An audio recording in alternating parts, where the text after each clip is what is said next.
గత ప్రభుత్వం ఏ ముహూర్తాన ప్రాజెక్టులు ప్రారంభించిందో గానీ అడుగడుగున వివాదాలే. ఇన్ఫ్యాక్ట్ ఆ ప్రభుత్వం దిగిపోవడానికి వన్ ఆఫ్ ది రీజన్ నాణ్యత లేని ప్రాజెక్టులు. ఇప్పుడు మరో ప్రాజెక్టు వ్యవహారం వెలుగులోకి వచ్చింది. అదే సుంకిశాల ప్రాజెక్ట్. ఇదే ఇప్పుడు తెలంగాణలో కొత్త రాజకీయ దుమారం రేపుతోంది.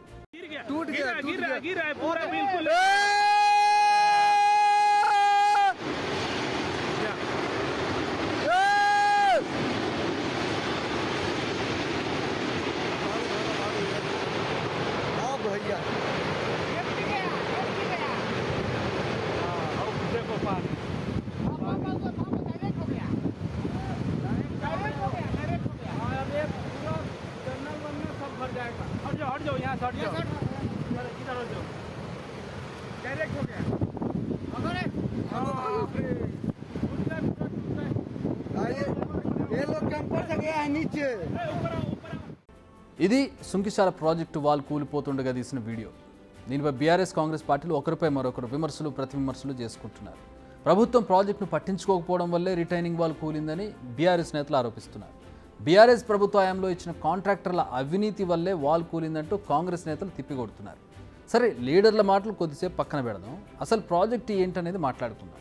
నిజానికి హైదరాబాద్ ప్రజల తాగునీటి సమస్య తీర్చేందుకు గత బీఆర్ఎస్ ప్రభుత్వం నాగార్జున సాగర్ వద్ద సుంకిశాల ప్రాజెక్టు నిర్మాణం చేపట్టింది. మే 14, 2022లో శంకుస్థాపన జరగ్గా 1450 కోట్లతో మెగా ఇంజనీరింగ్ వర్క్స్ ఈ కాంట్రాక్ట్ తీసుకుంది. తర్వాత ప్రాజెక్ట్ అంచనా వ్యయం 2215 కోట్లకు పెంచారు. నాగార్జున సాగర్ ప్రాజెక్టులో నీటి మట్టం 450 అడుగులకు తగ్గిన నీరు తరలించే విధంగా సుంకిశాల ప్రాజెక్టు నిర్మాణం చేపట్టారు. ఇందులో భాగంగా జలాశయం నుంచి సొరంగ మార్గం ద్వారా నీటిని ఇంటేక్ వెల్కు తీసుకొస్తారు. రెండో టన్నెల్ పంప్ హౌస్ పనులు కొనసాగుతున్నాయి. టన్నెల్కు గేట్ అమర్చేందుకు రిజర్వాయర్ వైపు ఉన్నటువంటి మట్టిని తొలగించారు. అదే సమయంలో సాగర్ ఎగువ నుంచి భారీ వరద రావడంతో మొన్న వర్షాలకి టన్నెల్ గేటు ధ్వంసమైంది. ఇది అసలు మ్యాటర్. ఇప్పుడు కాంట్రవర్సీ మ్యాటర్ మాట్లాడుకుందాం. రిటైనింగ్ వాల్ కుంగి వారం రోజులు గడిచింది. కానీ అధికారులు ఆ విషయాన్ని బయటకు తెలియకుండా గోప్యంగా ఉంచారు. అయితే గోడ కూలుతున్న టైంలో కూలీలు తీసిన వీడియో ద్వారా విషయం బయటకు వచ్చింది. మరి ఇక్కడ తప్పు ఎక్కడ జరిగింది అంటే కాంట్రాక్టర్ల పేర్లు వినిపిస్తున్నాయి. నిజానికి ఈ ప్రాజెక్టు కాంట్రాక్ట్ను మేఘా సంస్థ దక్కించుకుంది. అయితే ఇక్కడ రక్షణ గోడ నిఠారుగా ఉండడంతో ప్రమాదం ఉంటుందని, దానికి అనుసంధానంగా టై భీమ్లో నిర్మించాలని 5-6 నెలల క్రితమే ఇంజనీరింగ్ అధికారులు సూచించిన నిర్మాణ సంస్థ పట్టించుకోలేదట. అదే సమయంలో గేట్ ఏర్పాటుకు రిజర్వాయర్ వైపు మట్టి తొలగింపు పనులు చేశారు. దాంతో గేటు ధ్వంసమై రక్షణ గోడ కూలిపోయింది. ఇక ఇంట్రెస్టింగ్ న్యూస్ ఏంటంటే ఈ ప్రాజెక్టు కోసం 300 మందికి పైగా వలస కార్మికులు పనిచేస్తున్నారు. వాళ్ళు పనిచేస్తున్న సమయంలో ఈ ప్రమాదం జరిగి ఉంటే భారీ ప్రాణ నష్టం జరిగి ఉండేది. కానీ అదృష్టవశాత్తు అలాంటిది ఏం జరగలేదు. మరి ఇప్పుడు ఈ ప్రాజెక్టు మళ్ళీ పునర్నిర్మించాలంటే 20 కోట్లు ఖర్చు.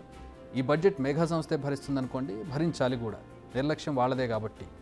మరి అసలు సీన్ ఇలా ఉంటే తమ తప్పును కప్పిపుచ్చుకోవడానికి కేటీఆర్ మరో ఎత్తేసారట. అధికారంలో ఉంది కదా అని కాంగ్రెస్పై విమర్శలు గుప్పించారు. శ్రీశైలం నుండి వరద వస్తున్న టైంలో గేట్లు బిగించడం సరికాదని చెప్పినా వినకుండా ప్రభుత్వం అధికారులపై ఒత్తిడి తెచ్చిందన్నారు కేటీఆర్. దాని కారణంగా సుంకిశాల ప్రాజెక్టు కుంగిందని ఆరోపించారు. ప్రభుత్వానికి చిత్తశుద్ధి ఉంటే ప్రాజెక్టు నిర్మిస్తున్న కంపెనీని బ్లాక్ లిస్టులో పెట్టాలని డిమాండ్ చేస్తున్నారు. మేడిగడ్డ ప్రాజెక్టు కుంగితే ఎన్డీఎస్సీ 24 గంటలు రిపోర్ట్ ఇచ్చిందని, సుంకిశాల ప్రాజెక్టు కుంగి వారం రోజులు అవుతున్నా ఎందుకు మాట్లాడడం లేదని కేటీఆర్ క్వశ్చన్ చేస్తున్నారు. వారం రోజులు దాచిపెట్టారు. వారం రోజులు దాచిపెట్టి గోప్యత మెయింటైన్ చేయాల్సిన అవసరం ఏమొచ్చింది? ఇది మీ తప్పని మీకు తెలుసు, మీరు చేసింది తప్పని తెలుసు, ఇది మీ నిర్వాహకం వల్ల, మీరు ఆగమాగం చేయడం వల్ల జరిగిందని తెలుసు. ఇంజనీర్లు చెప్తా ఉన్నారు. వద్దనంగా ఆగమాగం పనులు స్టార్ట్ చేసి వద్దనంగా గేట్లు బిగించారు సార్. ఫుల్ ఫ్లో వస్తుంది, వరద వస్తుంది అని చెబితే వినకుండా ఇవాళ తొందరగా పూర్తి చేయాలని చెప్పి మాకు ఆదేశాలు పైనుండి వచ్చినాయి.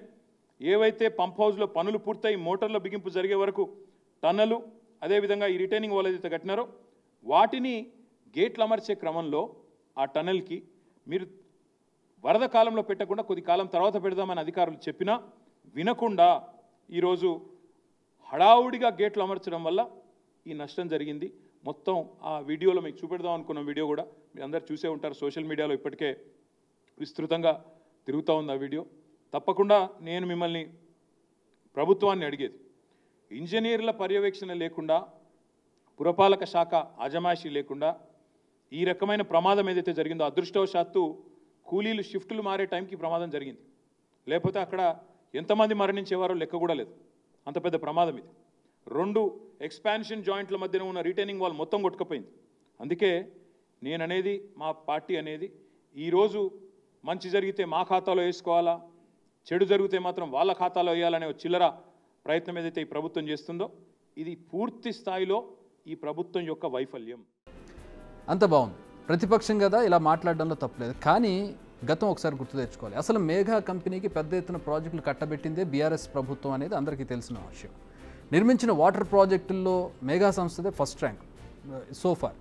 ఇది మర్చిపోతే కేటీఆర్ గారు ఇప్పుడు కామెంట్స్ ఎలా చేస్తారనేది ఒక వాదన. అందుకే అధికార పక్షం గట్టిగానే తిప్పికొడుతోంది. ప్రాజెక్టులో గోడగూలిన పాపం గత బీఆర్ఎస్ పాలకులదేనని గట్టిగానే ఫైర్ అయ్యారు భట్టి విక్రమార్క. కృష్ణానదిపై నిర్మించిన ప్రాజెక్టులను కూడా వదిలిపెట్టలేదని సుంకిశాల ఘటన తేటతల్లం చేస్తోందని మండిపడ్డారు. డిజైన్ లోపంతో గోడగూలితే కాంగ్రెస్ రాగానే కూలిందంటూ తప్పుడు ప్రచారం చేస్తున్నారని ఆయన రివర్స్ అటాక్ చేశారు. మేము ఇంతకాలం మీరు గొప్పగా చెప్పుకునేటువంటి కాళేశ్వరం ప్రాజెక్టుకు సంబంధించిన మేడిగడ్డ, అన్నారం, సుందిళ్ళకే క్వాలిటీ లేనటువంటి పనులు పరిమితం అయ్యాయేమో, మిగతా బాగానే ఉన్నాయో అనుకున్నాం. ఈ దెబ్బతో కేవలం మేడిగడ్డ, అన్నారం, సుందిళ్ళే కాదు, మీరు కృష్ణానదిని కూడా వదిలిపెట్టలేదనేది దీని ద్వారా స్పష్టంగా అర్థమవుతాం. గోదావరిలో కట్టే వాటిని గోదావరి ఒక్కదాన్నే ఖతం చేశారనుకున్నాం. ఇప్పుడు కృష్ణానదిని కూడా వదిలిపెట్టలేదు అనేది అంటే మీరు ఈ రాష్ట్రంలో దేన్ని వదిలిపెట్టలే.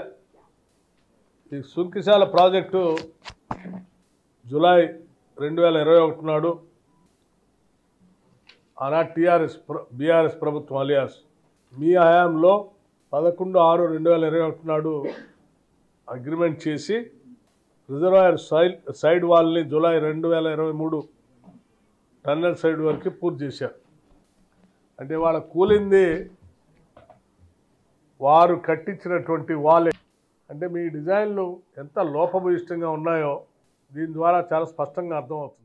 ఇన్నాళ్ళు కాళేశ్వరం ప్రాజెక్టులోని లోపాలు అనుకున్నాం. ఇప్పుడు సుంకిశాల వ్యవహారం కూడా బయటకు రావడంతో అసలు బీఆర్ఎస్ హయాంలో కట్టిన ప్రాజెక్టులు ఎంత నాణ్యతతో ఉన్నాయి అనే దాని మీద అనుమానం కలుగుతోంది. అందుకే సుంకిశాల ఘటనపై ప్రభుత్వం సమగ్ర విచారణకు ఆదేశించింది. నాణ్యత లోపానికి కారకులు ఎవరనే దానిపై విచారణలో తేలుతుందని పొన్నం చెబుతూ ఉన్నారు. బీఆర్ఎస్ అనాలోచిత నిర్ణయాలతో కాళేశ్వరం ప్రాజెక్టు లోపభూయిష్టంగా నిర్మించారని, తెలంగాణ ప్రజల ధనాన్ని వృధా చేశారని ఆరోపించారు. ఈ అంశం మీద నిజాలు నెగ్గు తేలుస్తాం. ప్రజల ముందు ఏ విధంగా టీఆర్ఎస్ తప్పు చేస్తుందో చూపెడతాం. దీన్ని ఈరోజు మసిబూసి బట్ట కాల్చి మీద వారేసే ప్రయత్నం చేస్తూ ఉన్నారు. ఈ సంబంధించి దాని మీద తెలంగాణ ప్రజలు అర్థం చేసుకోండి. ఈరోజు టీఆర్ఎస్ వైఫల్యాలు ఒకటొకటి బయటికి వస్తూ ఉంటుంటే మొన్ననే కాళేశ్వరానికి సంబంధించి లోపభూయిష్టమైన విధానాలతో ఏ విధంగా తెలంగాణ ఈ యొక్క సంఘటనలన్నింటినీ కూడా భూతత్వంలో పెట్టి చూపే ప్రయత్నం చేస్తూ ఉన్నారు. ఈ ప్రభుత్వం అన్ని రకాల విచారణలు చేయడానికి సిద్ధంగా ఉంది. సుంకిశాల సంఘటన కూడా విచారణకు ఆదేశిస్తూ ఉన్నాం. దాని మీద సమగ్రమైన రిపోర్ట్ తెప్పించుకొని ఆనాడు ఎవరైతే దీనికి బాధ్యులు ఉన్నారో, టీఆర్ఎస్ హయాంలో ఎవరైతే దీనికి బాధ్యత వహించాల్సిందో వాళ్ళ మీద కఠిన చర్యలు తీసుకునేటువంటి బాధ్యత మాది. ప్రజలు ఎక్కడ అపోహపడాల్సిన అవసరం లేదు. దీనికి సంబంధించి ఏనాడైతే కార్యక్రమాలు ప్రారంభమైనాయో వాటన్నిటికీ సంబంధించి పూర్తి స్థాయి లోపల మళ్ళీ సాంకేతికపరమైన నివేదికలతో మేము ముందుకు వస్తాం. తెలంగాణ ప్రజలకు చెప్తాం. కాళేశ్వరం, సుందిళ్ళ, మేడిగడ్డ ఇలా బీఆర్ఎస్ నిర్మించిన అన్ని ప్రాజెక్టులోనూ నాణ్యత లోపాలే. ఇప్పుడు సుంకిశాల ప్రాజెక్టు కళ్ల ముందు ఇంత తప్పులు జరుగుతున్నా గత ప్రభుత్వం నేతలు తప్పులు ఒప్పుకోకపోగా ప్రస్తుతం ఉన్నటువంటి కొత్త ప్రభుత్వం మీద తప్పులు ఎత్తి చూపడం ఎంతవరకు సమంజసం అంటూ నేతలు ఆరోపిస్తున్నారు. ఇప్పటికైనా తప్పులు ఒప్పుకోండి, జనం ఎలాగూ మీ కుర్చీలు మడతబెట్టేశారు, బురద రాజకీయాలు మాని బాధ్యతగా మెలగండి అంటూ హితవు పలుకుతూ ఉన్నారు. బిగ్ టీవీ అవుట్లుక్ కథనాలు నచ్చితే వెంటనే బిగ్ టీవీ ఛానల్ ను సబ్స్క్రైబ్ చేయండి.